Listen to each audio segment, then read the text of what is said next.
Mr. Kanaya Kumar. Hello. Jai Shri Ram. I want you to at least say once Jai Hind, if you please. If you please can say Jai Hind once.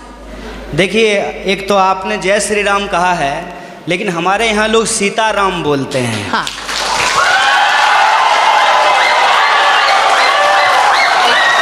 Sitaram. Excuse me. आप लोग सीताराम भी बोलो, ये लोग इन खिलाफ जिंदाबाद बोलेगा, पर मेरा एक ही क्वेश्चन है आपके पास। Dear sir, a few minutes before you have मैं आपके दूसरे सवाल का जवाब दे देता हूँ। नहीं, मुझे नहीं चाहिए आपका जवाब। ये सीताराम जय श्री राम का कोई फर्क कोई पड़ता है तो मेरा जवाब की जवाब नहीं। And one small question, sir. You were saying about emotional politics. Regarding people thinking emotionally you are strong, so emotionally masses control. Yes, sir, we are emotional people.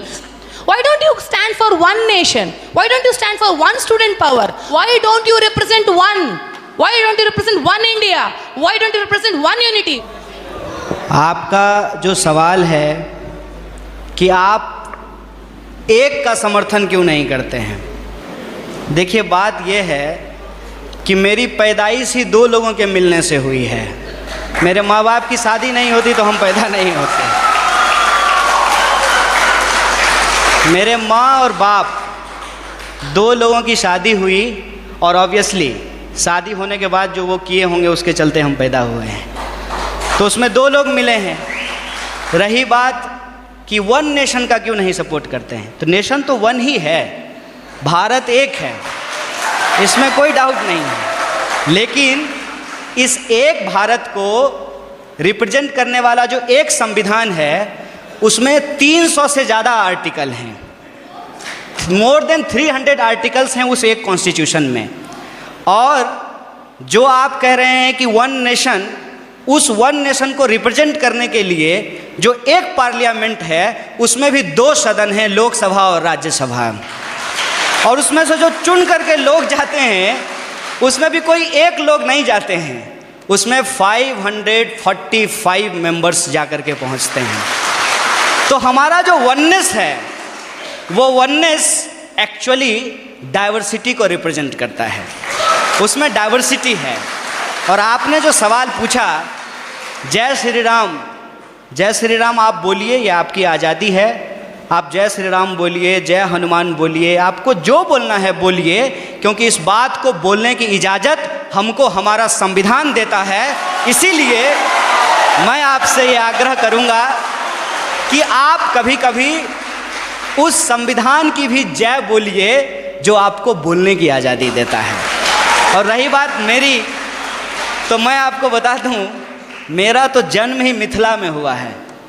मेरा जो घर है वो घर जिस डिस्ट्रिक्ट से मैं आता हूँ उसका नाम बेगूसराय है और वो मिथिला में होता है। अगर आप मेरे यहाँ आएंगे तो आपको बड़ी आश्चर्य लगेगी। हमारे गांव में हर साल ये जो अगहन का महीना होता है हिंदी का, उसमें अयोध्या से बारात आती है और लड़के आते हैं बाराती बन करके, और राम लक्ष्मण आते हैं बर बन करके। और हमारे गांव में राम जानकी मंदिर है जहां पे हर साल राम विवाह होता है। और मैं मज़ेदार बात आपको बताता हूं, मिथिला के जो लोग होते हैं वो राम जी को गाली देते हैं। पता है क्यों? क्योंकि मिथिला राम जी का ससुराल है और इस लिहाज से वो राम जी को मजाक करते हैं। हमारी संस्कृति में जब शादी ब्याह होता है तो जो बारात आती है तो बारातियों को सारातियों के द्वारा गालियां सुनाई जाती है, उनको गालियां दिया जाता है। जब आप हमारे यहाँ आएंगे तो आपको बड़ा आश्चर्य लगेगा कि राम जो भगवान हैं उनको स्वागत में लोग गालियां दे रहे हैं। ये हमारा ट्रेडिशन है। और हम जिस संस्कृति जिस कल्चर में पले बढ़े हैं वहाँ कभी भी किसी भी भगवान को अकेले नहीं याद किया जाता है। आपने कहा ना वननेस, उनको अकेले नहीं याद किया जाता है। हमेशा राम को सीता के साथ और राधा को कृष्ण के साथ याद किया जाता है। ये हमारी परंपरा रही है। ये बड़ी आश्चर्य की बात है कि आप यूथ हैं और जो है मैं तो पीएचडी कर लिया और मैं उम्मीद करता हूँ कि आप भी पीएचडी कर पाएँ। अगर आप पीएचडी करें तो मेरा आपसे ये आग्रह होगा कि आप इस देश में जितने रामायण लिखे गए हैं, कम से कम उन रामायणों पे ही आप पीएचडी कर लीजिए। और मैं आपको बताता हूं कि हिंदुस्तान में कम से कम 300 से ज़्यादा रामायण लिखे गए हैं, मोर देन 300। और मैं एक बार हिमाचल गया था। हिमाचल में त्रिलोकनाथ की मंदिर है। मैं आपको कहता हूं इस देश को घूमिए, यह देश इतना शानदार है कि आप इसकी कल्पना नहीं कर सकते हैं। और आपको कई बार अपने आप को छोटा और तुच्छ महसूस होगा कि हम कितना तुच्छ हैं इस देश के सामने। जब आप त्रिलोकनाथ मंदिर जाएंगे तो त्रिलोकनाथ मंदिर में भगवान बुद्ध की मूर्ति है और भगवान बुद्ध की मूर्ति के ऊपर भगवान शिव का मूर्ति बनाया गया है, सर के ऊपर बनाया गया है। और उस मंदिर में पहले हिंदू साधु आते हैं जो प्रार्थना करते हैं, उसके बाद बुद्धिस्ट मोंक आते हैं जो वहाँ जाकर के परिक्रमा करते हैं। ये हिंदुस्तान की खासियत है। ये हिंदुस्तान की खासियत है कि वहाँ जो लाहौल, मैं उस ज़िले की बात कर रहा हूँ और मैं फैक्चुअली अगर गलत होऊंगा तो आप मुझे करेक्ट कीजिएगा।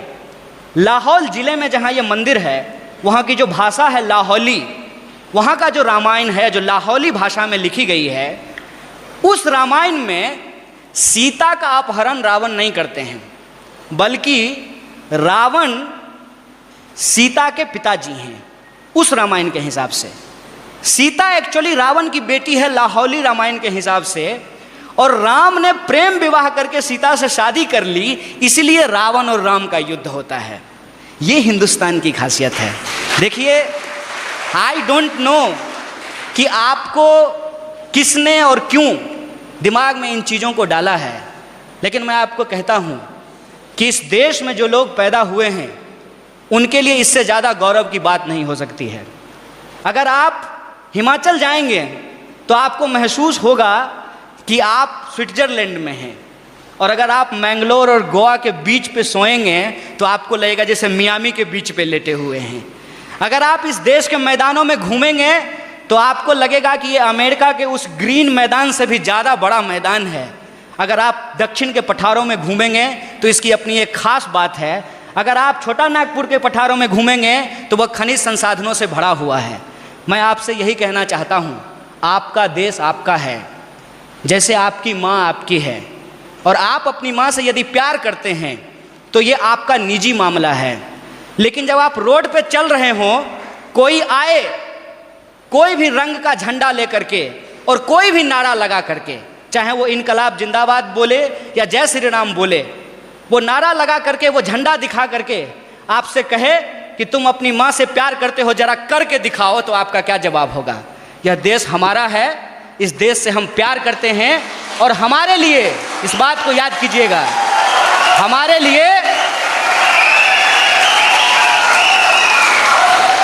लिए प्यार नुमाइश की चीज़ नहीं है। हम प्रेम करते हैं और अपने दिलों में लेकर के घूमते हैं। बहुत बहुत शुक्रिया, बहुत बहुत धन्यवाद।